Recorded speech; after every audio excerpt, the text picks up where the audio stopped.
오늘 오후 시간에는 구약 개관 네 번째입니다. 죄의 시작과 원시 복음, 그런 말씀의 제목입니다. 창세기 3장입니다. 창세기 3장은 대단히 중요합니다. 왜냐하면 죄의 시작을 보여주고 있기 때문에 굉장히 중요한 그런 부분입니다. 죄는 인생 모든 문제의 근원이 되는 것이죠. 인생 모든 문제의 근원이 되는 것이 죄인데, 오직 성경에서만 죄의 기원을 밝혀줍니다. 죄는 하나님과의 사이를 갈라놓고, 그래서 하나님의 자녀로서의 모든 축복을 빼앗아가고, 그리고 인생의 저주를 가져오게 됩니다. 죄가 인생의 저주를 가져옵니다. 그래서 시편 90편 말씀처럼 인생이 수고와 슬픔뿐인 인생이 되었죠. 시편 90편은 그렇게 말씀하고 있습니다. 인생이 수고와 슬픔뿐이다. 그리고 그러한 인생길을 다 간 후에는 영원한 사망의 형벌을 맞이하게 됩니다. 한 번 죽는 것은 사람에게 정해진 것이요, 그 후에는 심판이 있으리니. 이것이 죄가 우리 인생에서 하는 일입니다. 수고와 슬픔뿐인 인생을 살아가다가 죽어서는 영원한 심판에 들어가게 하는 것이 죄가 하는 일이죠. 하나님은 아담과 하와를 지으시고는 에덴 동산을 주어서 거기서 살게 하셨습니다. 그런데 문제는 거기에는 이미 사탄이 돌아다니고 있었다는 거죠. 그리고 사탄의 최고의 목적은 하나님의 자녀들을 넘어뜨리는 것입니다. 그렇게 함으로 하나님의 계획을 방해하는 거죠. 사탄은 그렇게 하면 하나님의 계획을 방해할 줄 알았습니다. 그래서 이제 아담과 하와를 넘어뜨리는데, 사탄의 최고의 목적이 그것이기 때문에 그렇죠. 그런데 사탄은 절대로 자신을 드러내어 유혹하거나 공격하지는 않습니다. 그래서 하와를 넘어뜨릴 때에도 뱀 속에 들어가서 역사하는 것을 통해서 하와를 넘어뜨립니다. 그렇기 때문에 우리에게는 분별력이 필요하죠. 직접 나타난다면 분별할 필요 없이 예수님의 이름으로 물리치면 될 텐데, 그렇지 않고 사탄도 그것을 잘 알고 있기 때문에 절대적으로 눈앞에 드러나게 역사하지는 않습니다. 처음 신앙을 설 때 초기는 귀신이 좀 무서울 수도 있거든요. 밤에 이렇게 나타나면 어떨까. 절대로 그렇게 역사하지 않는 것을 보게 됩니다. 그래서 우리는 영적인 분별력을 가져야 되는데, 영적 분별력의 핵심은 첫째는 하나님 중심적인 삶이고, 두 번째는 하나님의 말씀을 붙잡고 소유하는 것이죠. 그래서 오늘 본문을 보면 사탄이 자신을 숨기고 뱀 속에 들어가서 하와에게 역사하고 있는 것을 보여줍니다. 오늘 1절 보면, 그런데 뱀은 여호와 하나님이 지으신 들짐승 중에 가장 간교하니라. 뱀이 여자에게 물어 이르되 하나님이 참으로 너희에게 동산 모든 나무의 열매를 먹지 말라 하시더냐. 여기 보면 사탄은 나오지 않고 뱀만 나옵니다. 그죠? 여기 보면 그런데 뱀은 여호와 하나님이 지으신 들짐승 중에 가장 간교하니라, 이렇게 되어 있습니다. 그래서 뱀이 가장 간교한 짐승이라고 되어 있는데, 여기 간교하다는 것은 나쁜 의미의 간교함이 아니고 지혜롭다는 뜻입니다. 원어로는 아룸이라는 단어입니다. 아룸이라는 단어인데 영리한, 신중한, 지혜로운 그런 뜻입니다. 그러지 않고 만약에 나쁜 의미로 그렇게 뱀이 간교한 짐승이었다면 이건 문제가 심각해집니다. 왜냐하면 하나님께서 뱀을 그렇게 창조하셨다는 것이 되는 것이고, 그것은 있을 수가 없는 일입니다. 왜냐하면 그 간교함의 원인을 제공하신 분이 누가 됩니까? 하나님이 되는 겁니다. 하나님이 세상에 간교하게 창조하셨다니, 이게 되는 것이고 있을 수 없는 일입니다. 하나님의 성품과 이건 어울리지 않는 것입니다. 그래서 여기 뱀이 간교하다는 것은 하나님께서 지으신 들짐승 중에 가장 지혜로운 동물이 뱀이었다, 그런 뜻입니다. 원어적으로도 간교하다는 의미가 들어있지는 않습니다. 그냥 지혜롭다, 영리하다, 그런 뜻입니다. 그래서 예수님께서도 제자들에게 뭐라고 말씀하십니까? 너희는 뱀같이 지혜롭고 비둘기같이 순결하라, 그렇게 말씀하십니다. 왜냐하면 뱀이 가장 지혜로운 동물이었기 때문에 그렇습니다. 그리고 사탄이 하와를 넘어뜨리기 위해서 가장 지혜로운 동물에 들어가 역사했다는 것이죠. 왜냐하면 그래야 속이기 쉬울 것이기 때문에 그렇습니다. 그래서 에덴 동산에서의 뱀은 지금처럼 혐오스러운 모습이 아니었습니다. 지금은 뱀이 얼마나 혐오스럽습니까? 보기만 해도 아주 징그럽고 혐오스러운데, 그러나 처음에 에덴 동산에서의 뱀은 그렇지 않았습니다. 다리도 똑같이 있었던 그런, 다리로 걷는 그런 동물이었고, 그리고 가장 지혜롭고, 그래서 아마도 하와가 가장 이뻐하는 동물이었을 것입니다. 하와가 제일 좋아하는 동물, 뱀. 지금은 제일 싫어하잖아요, 그렇죠? 아마 그 여자분들도 제일 싫어하는 것 중에 하나 뱀일 건데 하와는 뱀을 아마 가장 좋아했을 겁니다. 가장 가까이에서. 그러니까 사탄이 이제 뱀을 통해서 역사를 했던 거죠. 그래서 메시아 왕국을 묘사하고 있는 말씀을 보면 젖 먹는 아이가 독사의 구멍에서 장난할 것이라고 되어 있죠. 이것은 타락 이전에 뱀이 그렇게 인간과 친근한 동물이었음을 보여주는 것입니다. 그래서 회복된 에덴 동산에서 여전히 뱀을 이렇게 친근하게 어린아이가 이렇게 장난할 정도 이렇게 그런 동물인 것을 보게 됩니다. 단지 그 뱀의 사탄이 역사한 거죠. 그래서 오늘 본문에는 뭐 1절에 사탄이 뱀 속에 들어갔다 그런 말은 있지 않지만 뱀이 이렇게 했던 경우는 뱀의 어떤 속성상 이렇게 할 수 있는 것은 아니고 사탄이 뱀 속에 들어가서 역사를 했던 것이죠.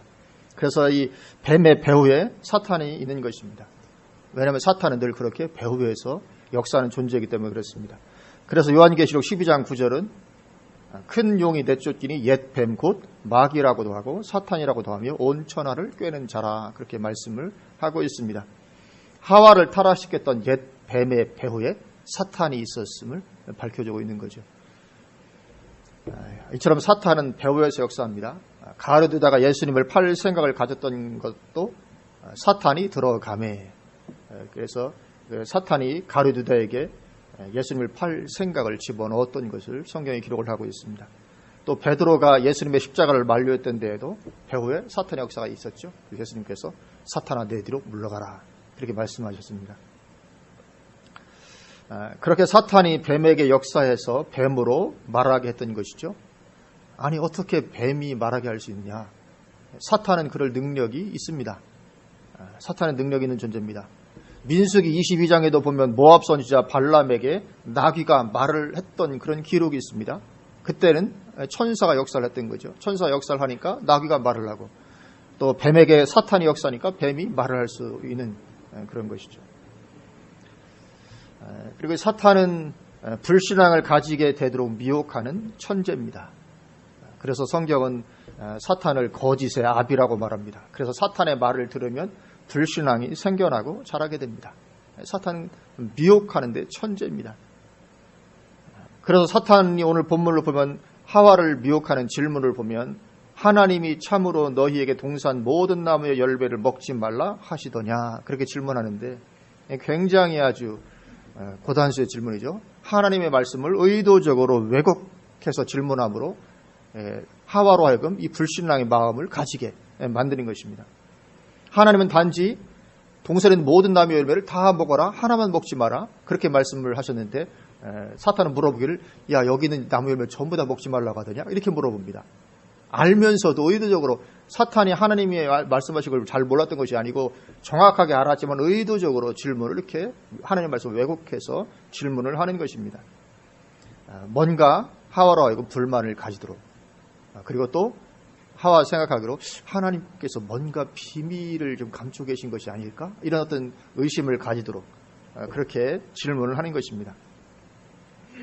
그래서 하와가 사탄의 말을 듣는 순간 뭔가 의욕을 가지게 됩니다. 하와의 대답을 보면 그런 하와의 마음을 보게 됩니다. 뭐라고 대답합니까? 동산 중앙에 있는 나무의 열매는 하나님의 말씀에 너희는 먹지도 말고 만지도 말라 너희가 죽을까 하노라 하셨느니라. 그렇게 대답합니다. 뭔가 좀 달라졌죠? 하나님께서 처음 하신 말씀과 달라져 있습니다. 하나님의 말씀은 내가 먹는 날에는 반드시 죽으리라. 그렇게 말씀하셨는데 하와의 대답은 죽을까 하노라 하셨다. 그렇게 대답합니다. 이미 하나님의 말씀에 대해서 애매모호한 태도를 가지게 되었습니다. 애매모호한. 안 죽는 것도 아니고 죽는 것도 아니고 죽을까 하노라. 뭔가 이게 하나님 하신 말씀에 대해서 애매모호한 태도. 그리고 애매모호한 태도를 가지게 되면 사탄의 유혹을 이겨낼 수가 없습니다. 넘어지는 것은 시간 문제입니다. 반드시 그렇습니다. 우리가 하나님의 말씀에 대해서 분명한 확신을 가지지 않고 애매모호한 이런 가운데 있으면 언제가 반드시 넘어지는 날이 오게 됩니다. 넘어질 수밖에 없는 것입니다. 결국 말씀에 불순종하는 삶으로 들어갈 수밖에 없는 거죠. 그래서 4절 5절 보면 뱀이 여자에게 이르되 너희가 결코 죽지 아니하리라. 하와의 마음을 간파하고 이제 미혹하는 거죠. 아니야 절대 결코 죽지 않는다. 너희가 그것을 먹는 날에는 너희 눈이 밝아져 하나님과 같이 되어 선악을 알 줄을 하나님이 아시기 때문이야. 하나님 뭔가 너희에게 이런 감추고 있는 비밀이 있어. 아주 속삭이는 것입니다. 하나님의 말씀에 애매모호한 태도를 가지고 있을 때 사탄이 와서 그렇게 속삭이면 넘어가게 되는 것입니다. 그래서 이제 하와는 하나님의 말씀에 대해서 의욕을 가지고 있는 그런 단계를 넘어서서 이제는 하나님의 말씀을 넘어서고자 하는 그런 욕구를 가지게 됩니다. 6절 여자가 그 나무를 본즉 먹음직도 하고 보암직도 하고 지혜롭게 할 만큼 탐스럽기도 한 나무인지라 여자가 그 열매를 따먹고 자기와 함께 있는 남편에게도 주매 그도 먹은지라. 이렇게 되고 마는 것입니다. 그래서 우리는 하나님의 말씀에 대한 확고한 믿음이 있어야 될 줄로 믿습니다. 애매모호한 자세를 가지고 있으면, 사실 우리가 애매모호한 자세를 가지고 있을 수가 상당히 있거든요. 우리 살아가면서. 그러면 반드시 사탄의 이런 미혹에 언젠가는 넘어지게 되어 있습니다. 지금도 사탄은 그리스도인들이 죄짓고 하나님 떠나게 만드는 것이 최고의 목적인 것이죠. 그런데 오늘날 이 성경의 권위를 무너뜨리는 흐름들이 있죠. 자유주의 신학이 그 물결이 흘러넘치면서 하나님의 말씀에 대한 믿음을 무너뜨리고 있습니다. 여러 번 말씀을 드렸지만 자유주의 신학에서는 이 성경 말씀을 영감된 하나님의 말씀이라고 하지 않습니다. 어떤 성경 그 어떤 신앙 공동체의 어떤 믿음의 고백이다 이렇게 얘기를 하고 단지 당시에 있었던 문서들을 이렇게 편집해서 만든 것이다. 다 그렇게 이야기를 하고 있고 영감된 하나님의 말씀이라는 것을 부인합니다. 그러니까 하나님의 말씀에 대해서 이제 애매모호한 태도를 당연히 가질 수밖에 없게 만들고, 그래서 마지막 때 결국은 많은 그리스도인들이 사탄의 미혹에 넘어가서 이제는 배교하게 되고 마는 거죠. 그것이 성경이 마지막 때에 대해서 예언하고 있는 그런 내용입니다. 말씀에 대한 분명한 믿음을 떠나게 만들 때 이런 일이 반드시 일어나게 되는 거죠. 그렇게 아담과 하와는 죄를 범하게 되고 맙니다. 이제 문제가 심각하죠. 이 죄는 관계의 단절을 가져오게 만듭니다. 그래서 첫째로는 인간과 하나님과의 관계를 단절시킵니다. 오늘 8절 보면 우리 8절 말씀 3장 8절 말씀 같이 한번 한 목소리 봉독하실까요? 그들이 그날 바람이 불 때 동산에 거니시는 여호와 하나님의 소리를 듣고 아담과 그의 아내가 여호와 하나님의 낯을 피하여 동산 나무 사이에 숨은지라. 아멘. 하나님과의 관계가 단절되기 시작합니다. 하나님을 피해서 숨습니다. 죄는 반드시 하나님과의 관계를 단절시킵니다. 그리고 하나님과의 관계뿐만 아니라 인간 서로 사이의 관계도 단절시킵니다. 7절 보면 이에 그들의 눈이 밝아져 자기들이 벗은 줄을 알고 무화과 나무 잎을 엮어 치마로 삼았더라. 이 부부관계에서의 왜곡이 발생하는 것입니다. 뭔가 이제 부부관계에도 틈이 생기고 갈라지고 이제 문제가 시작이 되는 것입니다. 그리고 11절 보면 이르시되 누가 너의 벗었음을 내게 알렸느냐? 내가 내게 먹지 말라 명한 그 나무 열매를 내가 먹었느냐? 아담이 이르되 하나님이 주셔서 나와 함께 있게 하신 여자 그가 그 나무 열매를 내게 주므로 내가 먹었나이다. 이 책임을 전가하는 거죠. 책임 전가. 하나님 제가 잘못했습니다. 이래야 되는데 그렇지 않고 다른 사람한테 책임을 떠넘기는, 이게 뭡니까? 인간 사이의 관계가 단절되고 있는 것입니다. 죄는 하나님과의 관계를 단절시키고 인간 서로의 관계도 단절시킵니다. 그럴 뿐만 아니라 또 세 번째로는 다른 피조물들과의 관계도 단절되게 만듭니다. 18절 보면 땅이 내게 가시덤불과 엉겅퀴를 낼 것이라 그렇게 말씀하고 있습니다. 에덴 동산에서는 모든 피조물들이 아담과 하와에게 복종하는 그런 관계였습니다. 그러나 이제 그런 복종이 사라지고 대립하는 관계가 될 거라는 거죠. 땅이 이제는 복종하지 않고 가시덤불과 엉겅퀴를 냅니다. 그리고 모든 동물들이 에덴 동산은 아담과 하와에게 복종하는 그런 관계였는데 깨지고 이제 대립하는 관계가 형성이 됩니다. 그래서 뱀이 사람을 물기도 하는 이런 일이 생기고 에덴 동산에서는 상상할 수도 없는 일이 벌어지는 것입니다.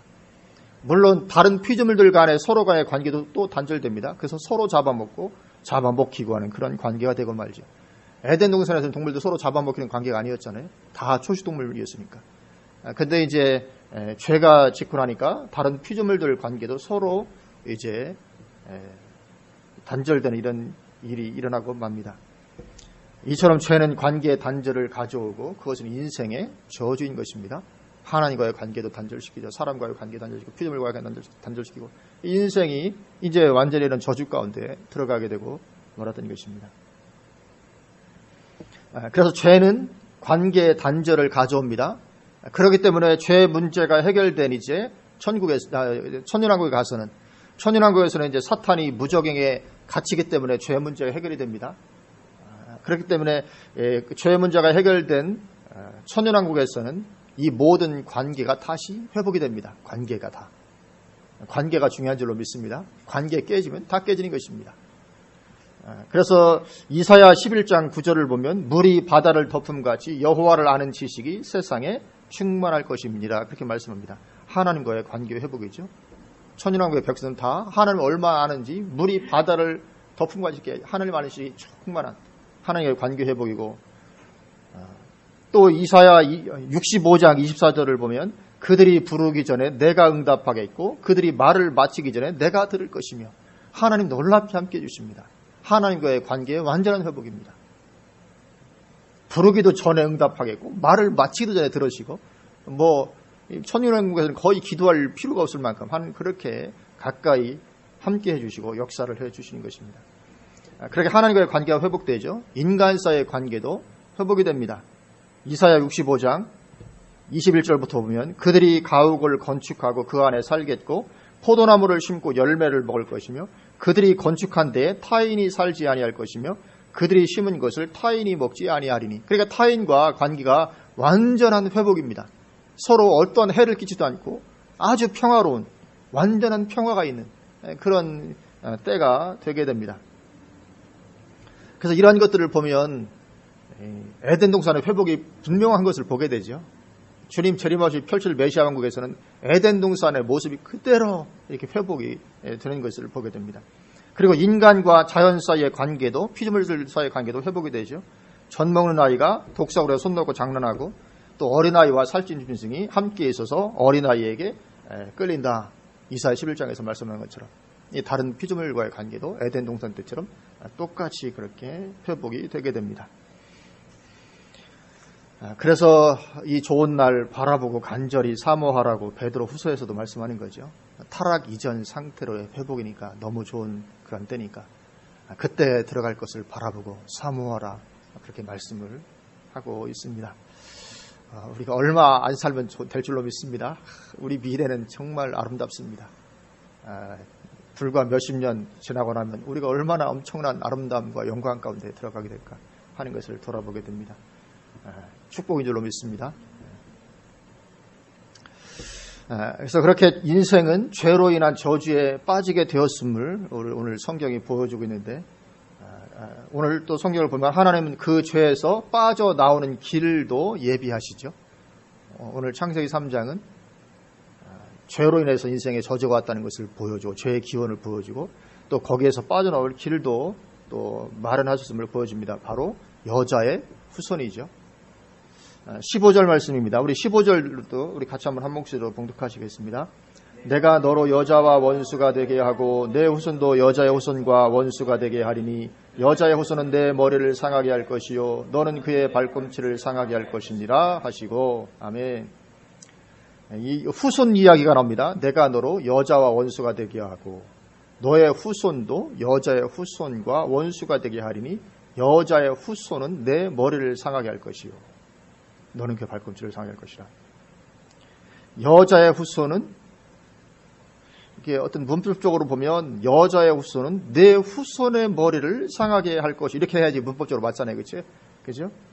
내 후손도 여자의 후손과 원수가 될 것이고 내 여자의 후손은 너의 후손의 머리를 상할 것이다. 그렇게 해야 되는데 그렇게 하지 않고 여자의 후손은 네 머리를 상할 것이다. 이렇게 말씀하고 있습니다.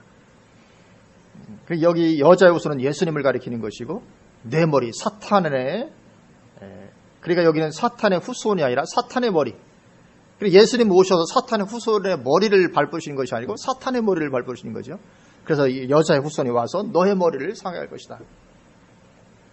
그렇게 예수님은 여자의 후손으로 오셔서 십자가에서 죽으시고 부활하심으로 사탄의 머리를 상하게 하시고 그리고 사탄의 권세로부터 믿는 자들을 구원하시는 것입니다. 그래서 이 창세기 3장 15절을 원시복음이라고 이렇게 신학자들이 붙여놨는데 최초의 복음이죠. 여자의 후손. 그리고 이게 계속 또 예언이 됩니다. 이사야 7장 14절에 보라 처녀가 잉태하여 아들을 낳을 것이요 그 이름을 임마누엘이라 하리라. 그리고 복음서에 가면 바로 이 말씀이 예수님에 대한 것이었다. 그렇게 말씀을 하고 있고, 갈라디아서 4장을 보면 갈라디아서 4장 4절 5절에 때가 참에 하나님이 그 아들을 보내사 여자에게서 나게 하시고, 율법 아래에 나게 하신 것은 율법 아래에 있는 자들을 속량하시고 우리로 아들의 명분을 얻게 하려 하심이라. 그렇게 말씀하고 있습니다. 때가 참에 하나님께서 그 아들을 여자의 후손으로 보내십니다. 예수님이죠. 그렇게 보내셔서 우리를 속량하시고 아들의 명분을 얻게 하셨다. 그렇게 말씀하고 있습니다. 그렇게 예수님은 여자의 후손으로 오셔서 사탄의 머리를 상하게 하신 줄로 믿습니다. 우리가 속량받고 구원받고 아들의 명분을 얻게 되었습니다. 그래서 여자의 후손은 사탄의 머리를 상하게 하는데, 근데 창세기 3장 15절을 잘 보면, 다시 한번 보면 내가 너로 여자와 원수가 되게 하고 내 후손도 여자의 후손과 원수가 되게 하리니. 그래야 사탄의 후손도 여자의 후손과 원수가 되게 합니다. 여자의 후손이 사탄의 머리를 상하게 하는 부분이 있는데 여자의 후손과 사탄의 후손도 또 원수가 되게 한다는 말씀을 하고 있습니다. 그런데 사탄은 영적인 존재로서 후손을 생산할 수 없죠. 그럼에도 불구하고 사탄의 후손을 말합니다.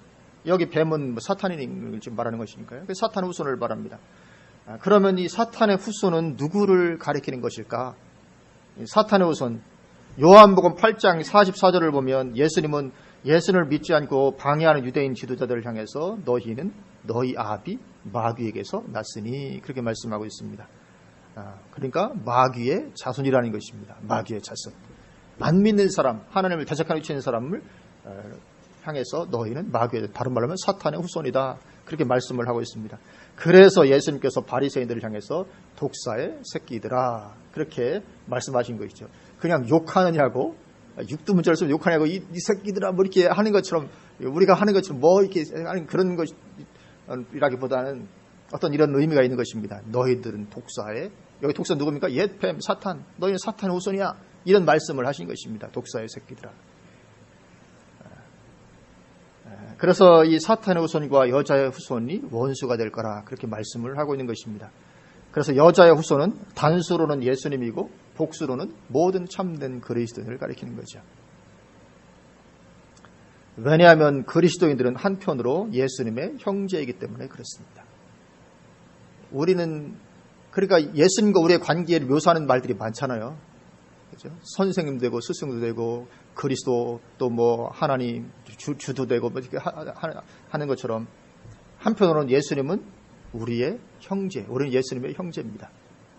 그래서 이 그리스도인들은 한편으로 예수님의 형제인데, 성경에 그런 말씀 여러 군데 나옵니다. 로마서 8장 29절을 보면 하나님이 미리 하신 자들을 또한 그 아들의 형상을 본받게 하기 위하여 미리 정하셨으니 이는 그로 많은 형제 중에서 맏아들이 되게 하려 하심이니라. 예수님이 많은 형제 중에서 맏아들, 예수님이 맏아들이고 우리는 다 예수님의 형제인 거죠. 그래서 히브리서 2장 11절을 보면 거룩하게 하시는 이와 거룩하게 함을 입은 자들이 다 한 근원에서 난지라. 그러므로 형제라 부르시기를 부끄러워하지 아니하시고, 그렇게 말씀합니다. 거룩하게 하시는 예수님이죠. 예수님과 우리가 다 한 근원에서 났다. 그래서 예수님은 우리를 형제라 부르시기를 부끄러워하지 아니하셨다. 그렇게 말씀을 하고 있습니다. 그래서 하나님에 대해서 예수님도 하나님을 아버지라고 부르셨고 우리도 아버지라고 부릅니다. 그런 차원에서 우리는 형제인 거죠. 예수님도 아버지, 우리도 아버지. 그래서 요한복음 20장 17절을 보면 예수께서 이르시되 나를 붙들지 말라. 내가 아직 아버지께로 올라가지 아니하였노라.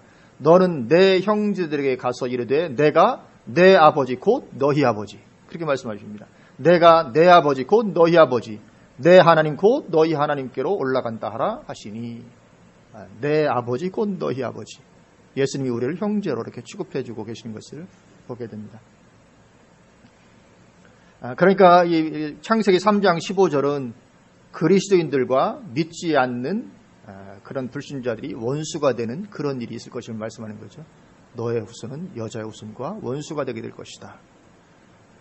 어쩔 수 없습니다. 세계관이 너무 다르기 때문에 같이 갈 수가 없는 것입니다. 그래서 멍에를 같이 맬 수가 없는 것입니다.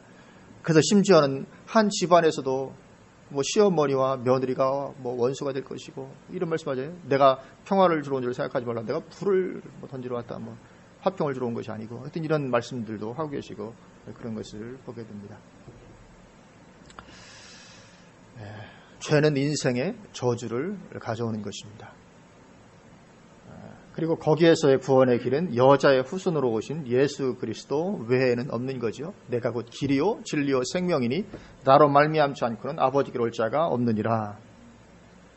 또 다른 이로서는 구원을 받을 수 없나니 천하인간에 구원받을 만한 다른 이름을 주신 일이 없음이라. 오직 예수 그리스도만이 이 죄와 그로 말미암은 저주의 문제에서 우리를 꺼낼 수 있게 되는 것입니다. 그래서 우리가 예수 믿으면 죄와 저주에서 해방되는 것인 줄로 믿습니다. 단순히 죄에서 구원받고 천국 가는 것만이 아닙니다. 죄로 인해서 파생된 저주가 있죠. 거기에서도 벗어나는 것입니다. 우리의 삶에 이런 회복이 있는 것입니다. 단지 예수 믿고 구원가다 그런 천국 가는 그것 가장 중요한 것이고 그것뿐만이 아니고 우리가 살아가는 삶의 현장에서도 인생에 오게 된 모든 죄, 저주의 문제가 다 해결이 되게 된 것입니다. 하나님의 자녀의 권세와 특권을 우리가 갖게 된 거죠.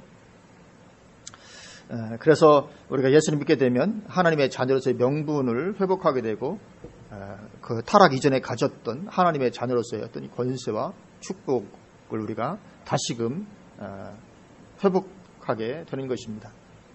그래서 우리는 그러한 이제 권세와 축복을 회복받은 사람입니다. 예수님 아담과 타락 이전에 가졌던 그 하나님의 자녀로서의 권세와 축복이 우리에게 회복이 되어 있는데 이것은 자동적으로 온전히 누리게만 되어 있는 것은 아니고 지금 왜냐하면 우리가 그렇게 회복이 됐지만 지금 에덴 동산처럼 이 회복된 시대는 세계는 아니잖아요. 그러니까 이게 자동적으로 에덴 동산과 똑같은 것이 펼쳐질 것은 아니고 우리가 그것을 충만하게 누리는 길이 말씀과 기도다. 그렇게 성경이 우리에게 말씀을 해주고 있는 것입니다. 그래서 요한복음 15장 7절 보면 너희가 내 안에 거하고 내 말이 너희 안에 거하면 무엇이든지 원하는 대로 구하라. 그리하면 이루리라.